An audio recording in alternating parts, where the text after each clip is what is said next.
Our first speaker, I'm delighted I just was able to meet yesterday for the first time. He's a remarkable fellow.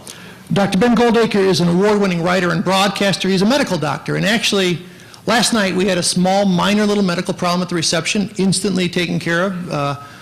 I noticed we had 9 physicians surrounding the person who was feeling poorly, 2 nurses, a couple of EMTs. And I thought, at this conference, the only thing that could get quicker response would be if someone would yell, "My laptop won't boot." But Dr. Goldacre is with us today. He writes for The Guardian in the UK since 2003. He's regularly an expert on TV and radio, and we're delighted to have, please welcome Dr. Ben Goldacre.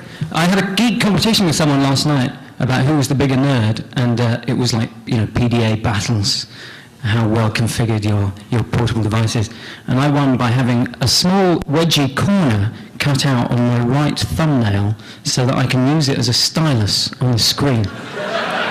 That's one of the most useful things you'll learn in the next 30 minutes. Am I on the screen yet? No. Yes? Oh, so exciting. That's the closest I'm going to get to a magic trick today, I'm afraid. I might be one of the few people on the stage who've never worn a cape. But I can put my tweed jacket round my collar, if you like. That's the sort of academic equivalent. Right.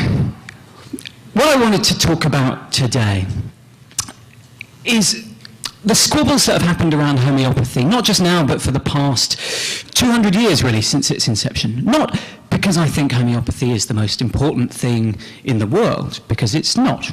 I teach a course called, I teach medical students and doctors on critically appraising clinical trial methodology, or as I like to call it, drug company bullshit. I was very pleased to see that verbatim in the UCL timetable. And what I find interesting about homeopathy is that you can apply the same tools that you use to assess whether a medical drug works to homeopathy. But because the issues are so much simpler in homeopathy, it makes a very good teaching tool. But this won't be my clinical trial methodology lecture, you'll be relieved to hear. And I think there are some very interesting rhetorical issues and historical issues to be found in the ongoing discussions that have happened around homeopathy for the past 2 centuries. So why would you care about homeopathy? Well, firstly, if I do that, I can see the screen and the microphone. Why care about homeopathy? Well, firstly, it's just interesting and fun to pull things apart and see how they work. That's why we like Linux, that's why we like PDAs, that's why we like thinking about psychics or alternative therapies, because when we see how these things really work, then that's often much more interesting than the sort of magic story about quantum distortions in the hysteria field or whatever. And they're interesting even if you can't put them back together again. I think also, thinking about alternative therapies is important and interesting because at the moment, particularly in England, alternative therapies have pretty much full spectrum dominance in the newspapers. And by distorting the public's understanding of evidence, by promoting the public misunderstanding of evidence, they undermine all of the good work that's being done by doctors at the moment. And this is a relatively modern phenomenon where doctors try now to work collaboratively with their patients towards an optimum health outcome. That's what it says in the communication skills textbooks that I teach from. But what it means is that doctors are keen now to talk with their patients, discuss the evidence, and come to a decision with them. And that requires that people aren't being constantly misled about what a trial means and how evidence works. But lastly, and this is by no means the most important, there are practical consequences, obviously. In Britain recently, somebody sent a student to 10 homeopaths and said, look, I'm going to this high-risk malaria area. What shall I do? I'm not very keen on taking malaria tablets. And the homeopaths, 9 out of 10, said, oh, just have some of our homeopathic malaria prophylaxis pills. They'll do you fine. It's not desperately responsible. Well over half of all the homeopaths approached undercover recommended a mother not to give the MMR vaccine to their child. And the Society of Homeopaths, the biggest EU membership organisation for homeopaths, had a conference in December on treating HIV and AIDS with homeopathy, which is just childish, really. I'm going to try and break this laptop by pulling it up here so I can see it without breaking my eye line. If everything goes horribly wrong, I apologise to the owner. Seamless. Okay, so what is homeopathy? Well, it's based on a few basic principles. Firstly, the idea that like cures like. So Samuel Hahnemann, the chap who first concocted the idea of homeopathy, I think concoct or decided are probably the right words rather than discover, he took some quinine and said, oh, well, the symptoms that I'm getting from quinine, which turned out to be an idiosyncratic reaction, but he said, oh, the symptoms I get from quinine are a bit like having malaria. So maybe if you take a microscopically small amount of quinine, then that will help to treat malaria. So like cures like is one principle. But the second and more important principle of homeopathy that everybody would recognise is very extreme dilutions. Now when we say extreme dilutions, the Society of Homeopaths says 30C, which is the standard homeopathic preparation, contains less than 1 part per million of the original substance. To my mind, that's something of an underestimate. 30C dilution is 1 in 100, done 30 times over. So that's 100 to the power of 30, or 10 to the power of 60, or to put it in the terms of the Society of Homeopaths, less than 1 in a million, million, million, million, million, million, million, million, million, million. Just for clarity, you understand. To put that in perspective, in an Olympic swimming pool, if you count up all the molecules, that's your job, not mine. You'll find 100 million, million, million, million, million water molecules. So you'd need about 10,000 million, million, million, million of those to have one molecule. If you imagine a sphere that's diameter is the distance from here to the Earth, from here, anywhere on the Earth really will do, to the Sun, it takes light about 8 minutes to travel that distance. In that sphere, that's one molecule in there, that's roughly equivalent to a 30C dilution. Well, it's 30.89C, just because I know that I'm in a room full of pedants. And if you imagine a universe filled with water, so that's 3 times 10 to the 80 cubic meters. I'm aware that the chap on next is from NASA, so I don't want to get these figures too wrong. But 3 times 10 to the 80, that's, perfect space to start a family. Fill that with water, that would only be a 55C dilution, and commonly you can buy 200C dilutions, perfectly standard from homeopaths, and that's more than the number of atoms in the universe. So is the implausibility of how it works the way to go in a discussion with a homeopath? Well, it certainly gets entertainingly childish quite quickly. They say, well, you know, but you're barking at the wrong tree because water has a memory.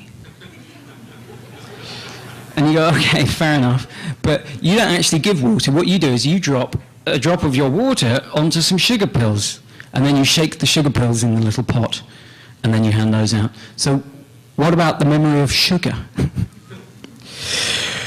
And also you start thinking through the inconsistencies, like you say, well, how does the water remember the arnica that you're trying to treat me with, you know, the homeopathic arnica dilution? Why does it remember that and not the fact that it was once in the Queen's bladder, God bless her, or, you know, Hitler's eyeball, or Nelson's bum?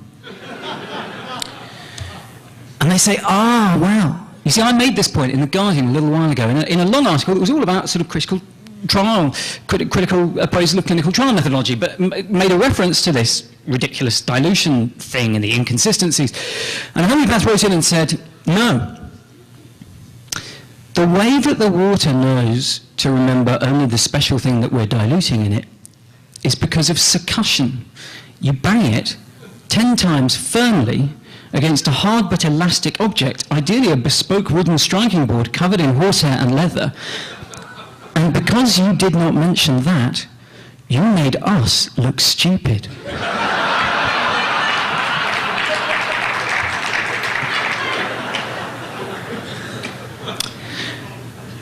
So has this line of argument worked over the years? Well, I would contest no.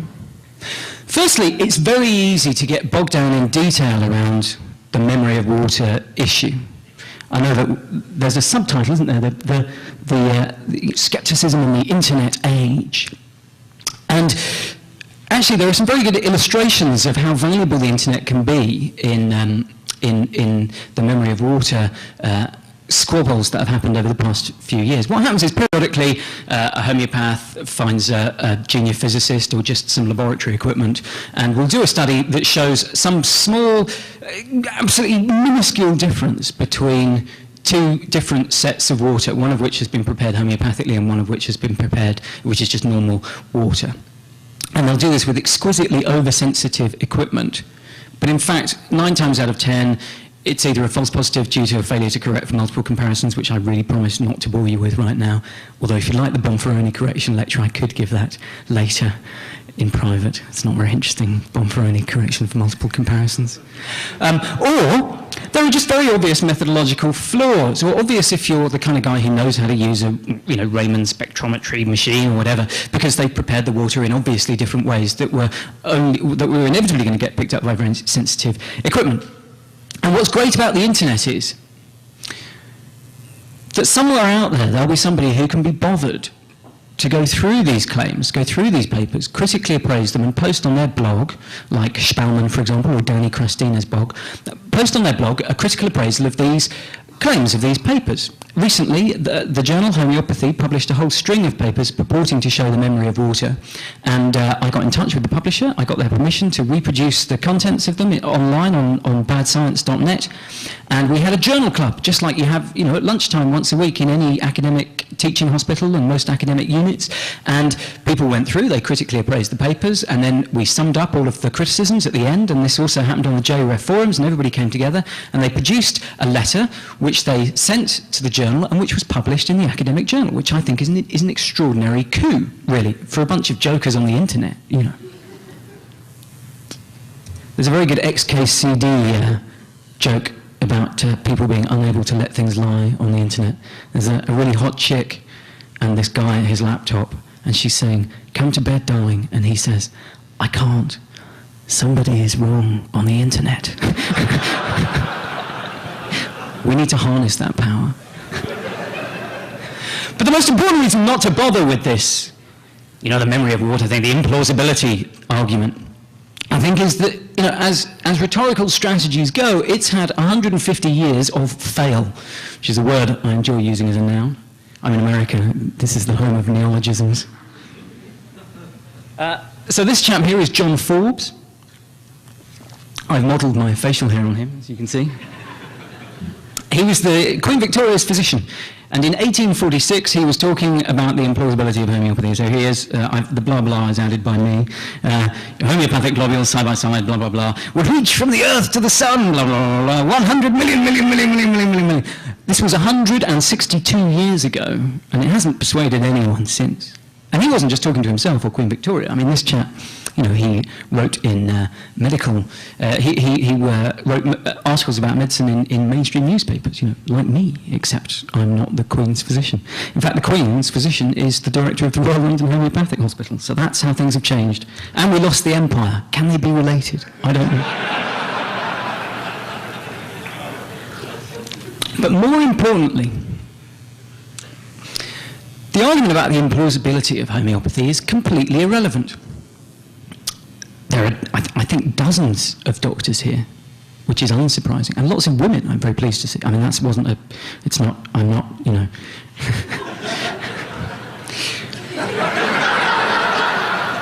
And all the doctors will know, when I was a junior doctor, I have cut a man's abdomen open with my own hands. Supervised, I hasten to add. I've delved in there, I've pulled out his appendix, I've chopped out the dodgy bit, sewn everything up again, and he's been fine. We have basically no really good story for how anaesthetics work. We just don't know how anaesthetics work. But we do know that they work. And that's the difference. With homeopathy, we don't know how it works, but actually, when you look at it, we know that it doesn't work, or at least it doesn't work any better than placebo. Now this is kind of what doctors do for a living. There's an entire industry of people who do evidence-based medicine, medical statistics, tens of thousands, possibly hundreds of thousands around the country, around the world. I've got to remember I'm outside of England now. I've never been to America before. I'm temporally, culturally, and morally completely disoriented. So this story of how do you know if a pill works? This is bread and butter. It doesn't get any easier than this. So let's imagine that we're having a chat with a homeopathy fan, a patient who likes it, or a practitioner. And you say, look, you know, we should try and reach an accord, you know. And they say, look, all I know is I feel better with homeopathy. So you go, great, okay, fine. So perhaps that could be the placebo effect, because the placebo effect is incredibly powerful and also incredibly interesting. Placebo effect isn't just about taking a sugar pill. Placebo effect is about the cultural meaning of a treatment. So, for example, we know that 4 sugar pills are more effective than 2 sugar pills at clearing gastric ulcers. This is an extraordinary finding. Gastric ulcers are a pretty unambiguous finding. You stick a camera down somebody's throat and you look there, and they're either there or they're not. 4 sugar pills a day clear gastric ulcers faster than 2 sugar pills a day. We know that saltwater injections are more effective at pain relief than sugar pills. Not because saltwater injections have any pharmacological action on the body, but because it's a more dramatic intervention. The placebo effect is possibly the most interesting and extraordinary thing in medicine. We know that pill colour has an effect. And of course the pharmaceutical industry know this as well. That's why, anxiety treatment pills are blue and green, not bright red. And we know that packaging makes a difference. Classic study, Branthwaite and Cooper. They did a 4-arm study where they had either sugar pills or pills with proper painkiller in them. And they were packaged either in blank packaging or in the proper big brand name commercial packaging. And they found there was obviously a significant benefit from having painkiller in the pill compared with just a sugar pill, but they also found a significant impact on pain just from the packaging alone. Now this has important ramifications for everyone in this room, because you're all clever dick skeptics and you like to walk around saying things like, Mom, why do you buy brand name Nurofen instead of own brand ibuprofen when it's exactly the same molecule in both? But actually your mum's right. Nurofen works better than supermarket brand ibuprofen. She's right. You're wrong. Embrace that. That's what being a skeptic's all about. So the placebo effect is extraordinary. Works in animals, works in children. There's a biological story about it. We know that you can set up in an animal a conditioned response between taking flavoured water with an immune suppressant in it, and then you take the immune suppressant out, just give the flavoured water and you'll still have the immune system changes. We know that you can give human subjects a placebo sugar pill, which they're expecting to be a dopaminergic treatment for their Parkinson's, and it will change the amount of dopamine being released in their basal ganglia. The placebo effect is probably the most astonishing thing in medicine, and certainly a lot more interesting than any kind of fairy tale about morphic resonance and quantum stuff in sugar pills. So we go back to our homeopathy fan and we say, look, maybe it's the placebo effect. And they say, well, look, all I know is I feel better with homeopathy. And you go, fine. So maybe it's regression to the mean. So regression to the mean is absolutely fascinating. We know that basically, as New Agers like to say, all things have a cycle. Your back pain gets bad and then it gets better again. Your menopause comes on and it goes away because it's self-limiting. Menopause doesn't last forever, despite what the manufacturers of HRT might like to try and persuade you. If you have a viral cold, it'll get better. And it's natural to assume that anything you do when your symptoms are at their peak are what caused you to get better. So in the case of a viral cold, if you took a homeopathic pill, you might get better. This is an increasing order of ridiculousness. If you dangled goat's entrails around your neck, you might think, oh, that's what made me get better. Brilliant result. Or you might get antibiotics off your doctor, which is even more ridiculous than both, because they don't treat viral colds. Here's a distraction, just because I'm obsessed with this area. The correct thing to do when a patient comes to you with a sore throat that's very clearly a viral cold is to empower them and to say, look, it's fine, just go home, plenty of water, bed rest, look after yourself, that'll all be great. Doctors prescribe antibiotics to whiny patients just to get them out the door, because we think it's going to get, it's going to get us a quieter session in clinic. But that's actually not true. People have studied that, and if you turn away 100 people who are demanding antibiotics for a viral cold and a sore throat, 33 fewer will believe that they're effective. It's a false belief of which they should be disabused. 25 fewer intend to come back, and 10 fewer come back the next year. Now, if you're a homeopath, you might turn this on its head, because you want more trade. You just keep giving out the pills. So you go back to your homeopathy fan and you say, look, maybe it's just about regression to the mean and the placebo. And they say, all I know is I feel better with homeopathy, and you think, oh, Christ. Is one person's word ever useful outside of a statistical context? I mean, it's an interesting question. There are cases where anecdotal evidence is useful. Maybe if we had a really clear, unambiguous case of someone getting better from cancer, terminal cancer, would that be impressive? Well, the reality is, we're in Vegas. Amazing things happen. People win huge amounts of money. This entire city was built on a mixture of irrationality and that fact. There's a study here from the Australian oncologists where they took 2,337 patients with terminal cancer. They died on average after 5 months, but 1% were still alive after 5 years. If they dangled the goat's entrails or had the homeopathic sugar pill, they'd be attributing it to that. But amazing things just happen. So to get through this, you do a trial. And I'm sure everybody knows in this room how to do a trial. You get maybe 200 people, split them into 2 groups of 100. Half of them get the proper homeopathy pills that have been treated with all the hocus pocus, and the other half just get normal sugar pills. This is not a new idea. I mean, people have been doing clinical trials for a long time. I don't know much about Christ or any of that stuff, but I do know that Daniel... Is Daniel Old Testament or New? Old? Okay, good. I was going to say I don't know much about Christ, but I do know that Daniel is, and then I thought, I don't. And Daniel is Old Testament, and I knew that. And here's the first ever clinical trial on record. It's from the Old Testament, Daniel 1:16. The king was saying, you've all got to eat meat to be good soldiers. And he said, we don't want to eat meat, just give us vegetables. And they said, no, you've got to have meat. And he said, it was the eunuch that was sent from the king. And the eunuch said, look, if I don't make you eat meat, the king's going to do whatever it is you do to a eunuch to make his life even worse. And he said, look, we'll do a trial, we'll see what happens, 6 weeks later. And 6 weeks later, they were just as strong, so they were let off the meat. Don't know what was wrong with the meat. So here's something weird. There have been 200 trials done on homeopathy. I have, 10 minutes to explain the entirety of evidence-based medicine to you. Big idea, short slot, tough crowd. Here we go. This is my magic trick. 200 trials have been done on homeopathy. People who know about evidence say, well, homeopathy works no better than placebo. Homeopaths say, these trials show that homeopathy works better than placebo. How do you explain this mismatch? How is that possible? Well, firstly, there's cherry picking.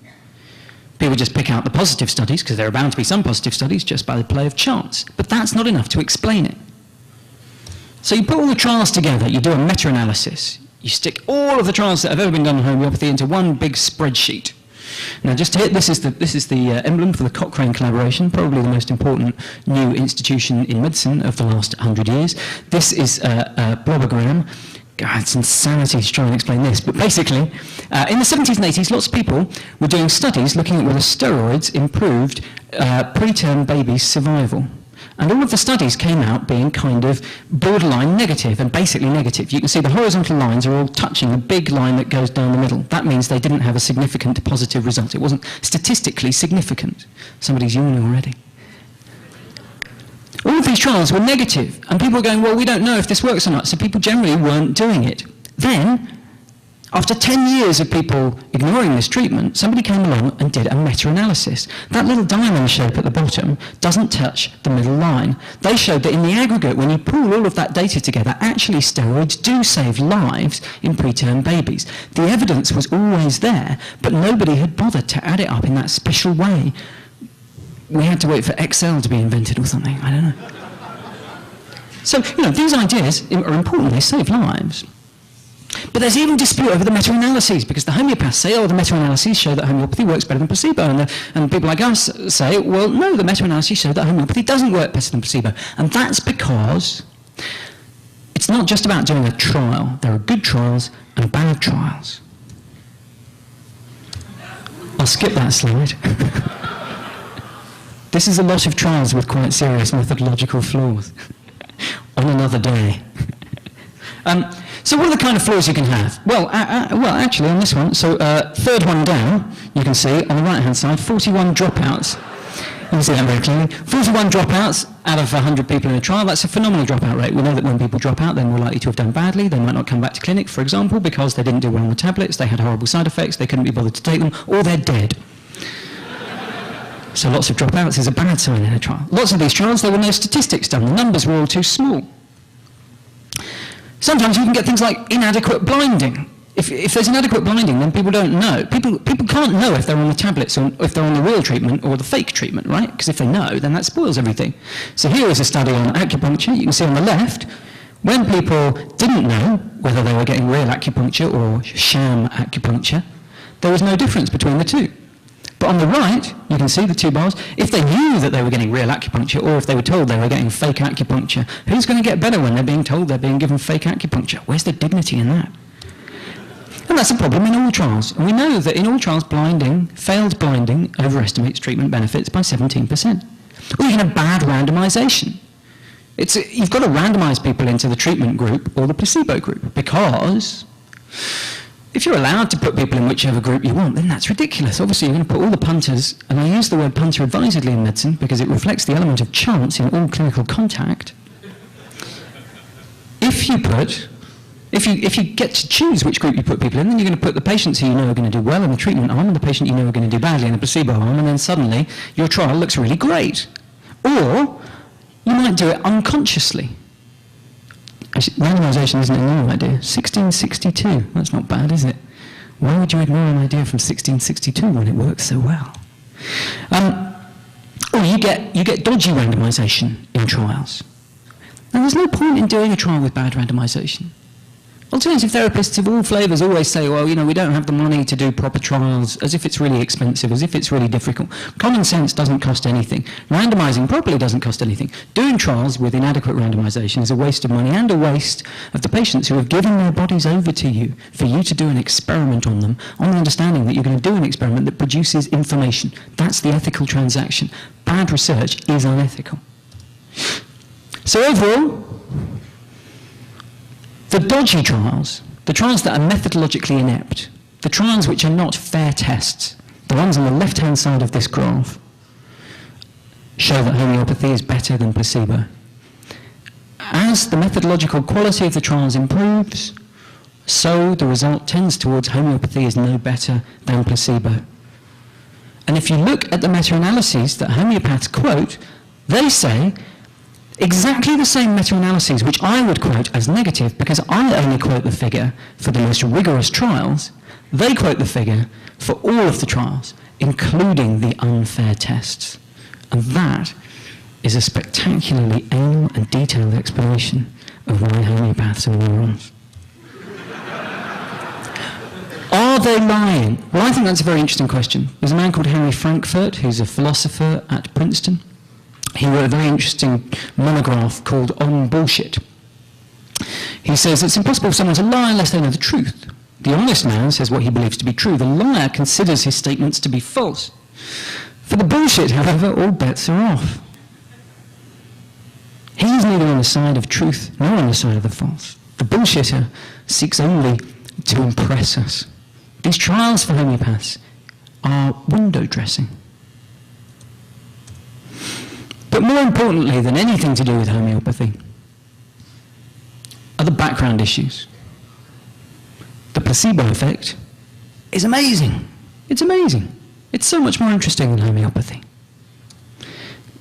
People with terminal cancer sometimes live, and that's amazing too. Evidence-based medicine is extremely interesting, as you can see there. You enjoyed the bit about the blobbergram and the big diagrams of meta-analyses. And lastly, skeptics and homeopaths have been having the exact same squabbles for 150 years. Thank you very much.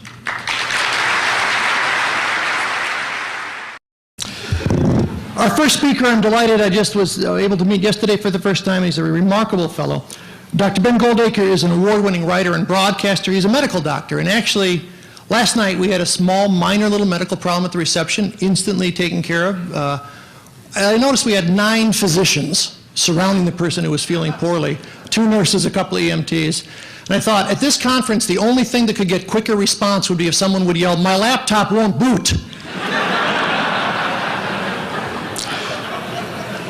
But Dr. Goldacre is with us today. He writes for The Guardian in the UK since 2003. He's regularly an expert on TV and radio, and we're delighted to have, please welcome Dr. Ben Goldacre.